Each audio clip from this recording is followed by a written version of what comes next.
has been said that when in the course of human events, an oppression so revolts its subjects that it becomes necessary to alter or abolish the means of that tyranny. Is it that time when our Bill of Rights is defiled every day? When our adventures abroad threaten our security at home? When the Federal Reserve keeps our free nation enslaved by debt? When the people of the world tremble under the thumb of corporate imperialism? And now, our nation is drifting dangerously from freedom to fascism. So I have to ask, is it time?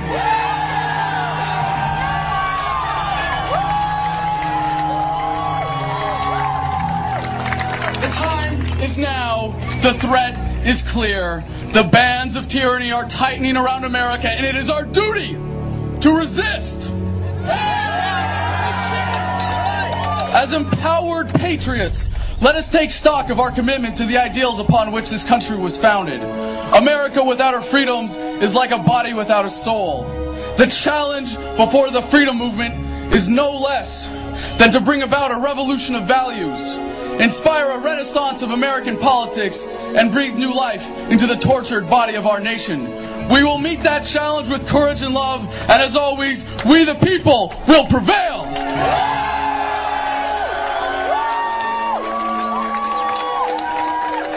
To rally the troops of the Revolutionary Army in the winter of 1776, Thomas Paine said, "These are the times that try men's souls. The summer soldier and the sunshine patriot will, in this crisis, shrink from the service of their country.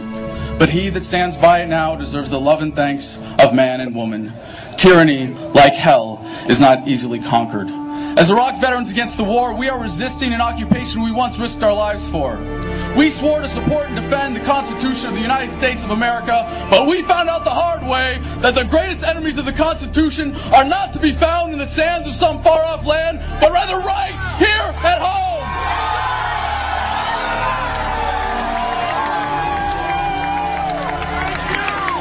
We are your new winter soldiers, and we are still defending America. We bring the values, skills, and commitment that make us warriors to the fight before us today. We are working to end the war by strategically withdrawing our material support and inspiring others to do the same. By advocating for veterans, we are empowering soldiers to become successful civilians. With Truth in Recruiting, we are inspiring a generation of young Americans to find a better way to serve their country than dying for empire. And by supporting those who are actively resisting, we inspire further resistance and ensure that soldiers still have the right, as is their duty, to disobey illegal orders. I will not tell you that the Band-Aids applied by Democrats and Republicans will heal us. I will not pretend that everything is just going to be okay while we are bled dry by tyrants. And if it takes the last full measure of devotion, I will not allow the same fate to befall this country. This young movement is getting past the external wounds to the greater evils plaguing this nation. We know that the greatest threat to American security is the current corruption of our government.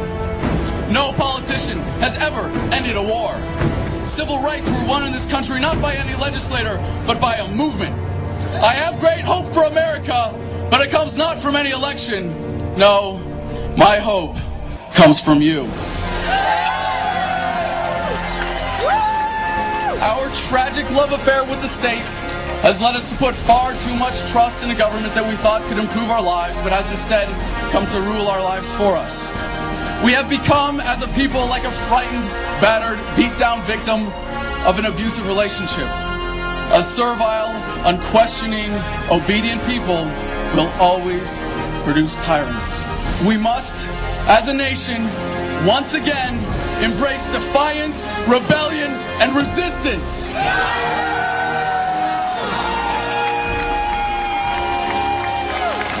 Every day, more and more Americans are avoiding unenforceable taxes, leaving government jobs out of disgust, and sending their kids to college instead of combat.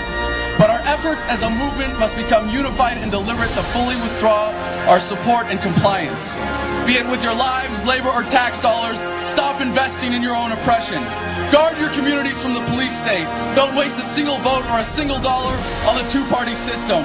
Do not be content merely to grumble and to march while they are using fear, force, and violence as weapons of oppression. We must embrace the opportunity to resist civilly while we still can.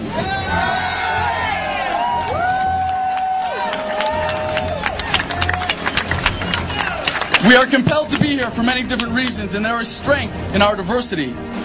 As within Iraq Veterans Against the War and Veterans for Peace, we don't need to be uniform to be unified. Take a look at the thoughtful, passionate people that surround you on this field and throughout this country. Do not leave here today without meeting a new brother or sister in the struggle. Take with you the inspiration to share your passion with someone who does not know they are yet part of our movement. Seek out where you can be most effective in the cause of liberty. Challenge our force-fed culture of questioning conformity and compliance, and embrace a world that is not defined by the politics of fear, our obedience-producing schools, or the false prophets of the corporate media.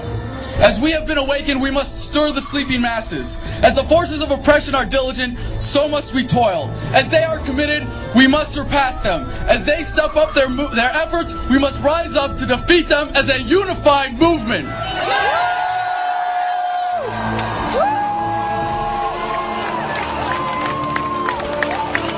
have been labeled rebels, traitors, enemies of the state.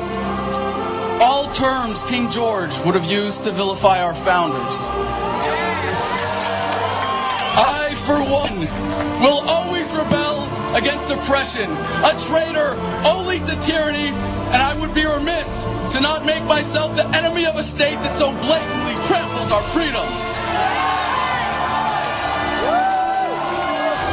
American values have been nearly vanquished by consumerism, militarism, and authoritarianism. Yellow ribbons and lapel pins will not save this country.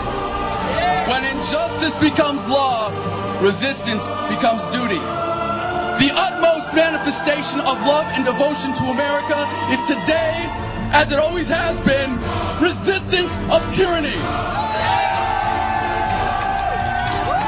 Resist we must, and resist we will. We will not be silent. We will not obey. We will not let our government destroy our humanity. We will not wait another moment in fear to stand up for what we know to be right. It is time we start meeting oppression with resistance. They cannot stop us. Humanity marches on. You can fight it or fight for it. When we say revolution, we say it with love.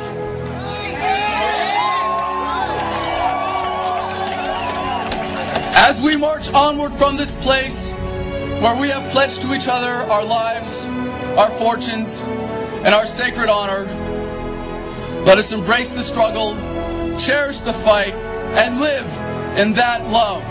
The passion of our hearts will be raised with our fists! Open your eyes before you die.